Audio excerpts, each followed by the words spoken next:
అక్కడికి వచ్చి ఉన్నటువంటి గోవుల్ని చూస్తే వాస్తవం ఏంటి అన్నది బయటికి రాదు.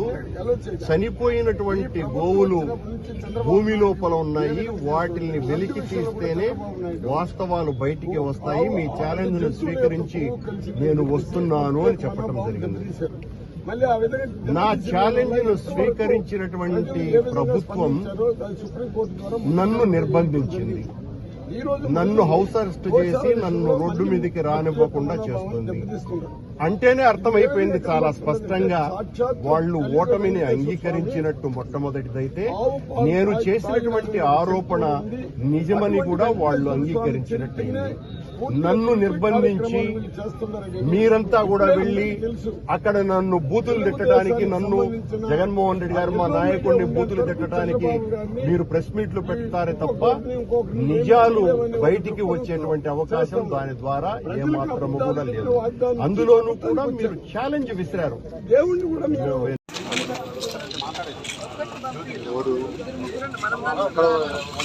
సార్, మేము జిల్లా ఇన్ఛార్జ్ మంత్రిగా ఉన్న వాళ్ళము, ఎంపీ ఉన్నారు, అందరూ వస్తాము. ఏంటి మీరేంటి ఆపేదానికి?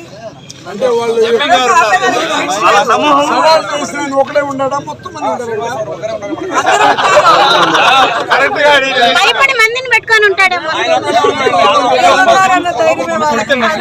వీళ్ళని పెట్టుకొని సవాల్ ఇచ్చిన ఒక్కడే ఉండడా? ఒక్కడే ఉంటే అందరిని పంపించేది. మేము నలుగురు చూపిస్తామంటే, వాస్తవాలను చూపిస్తామంటే, చూపిస్తామంటే, చూపిస్తామంటే ధర్మాన్ని, హిందువుల మనోభావాలను, వాస్తవాలను కాపాడండి.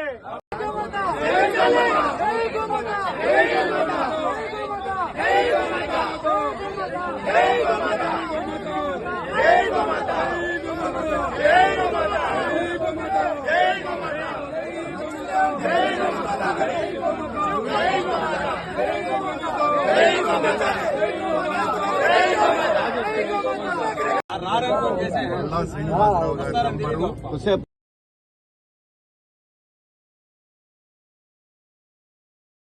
శ్రీనివాసరావు గారి నంబరు నేను చేస్తూనే ఉన్నాను, ఆయన కట్ చేస్తున్నాను. వాళ్ళు వెళ్ళిపోయిన రాను నేను ముందు చెప్పాను కదా మీకు. వాళ్ళు ఛాలెంజ్ విసిరిన వాళ్ళతో నేను ఛాలెంజ్ సిద్ధంగా ఉన్నాను. వాళ్ళు ఉన్నారా? వాళ్ళుంటే వస్తాను. ఫోన్ చేస్తాము. ఆయనకి ఫోన్ చేస్తాము. ఆయన అక్కడ ఉంటే మేము మీరేం చేయగలుగుతారు? వదిలేసి వెళ్ళిపోతారు, వెనక్కి వెళ్ళిపోతారు. నేను తన్నులు తినడానికి కూడా సిద్ధం. తెలుగుదేశం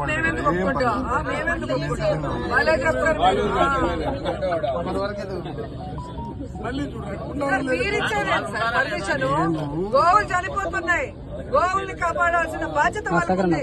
వాళ్ళు కాపాడితే మేమేం మాట్లాడం. ప్రెస్ మీట్ పెట్టి ప్రూఫ్లతో ఫోటోలు చూపించారు కదా.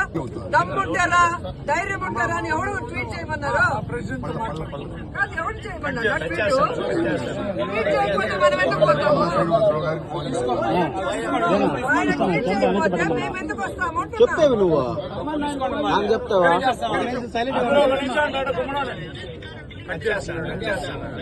దమ్ము ధైర్యం లేని వాళ్ళంతా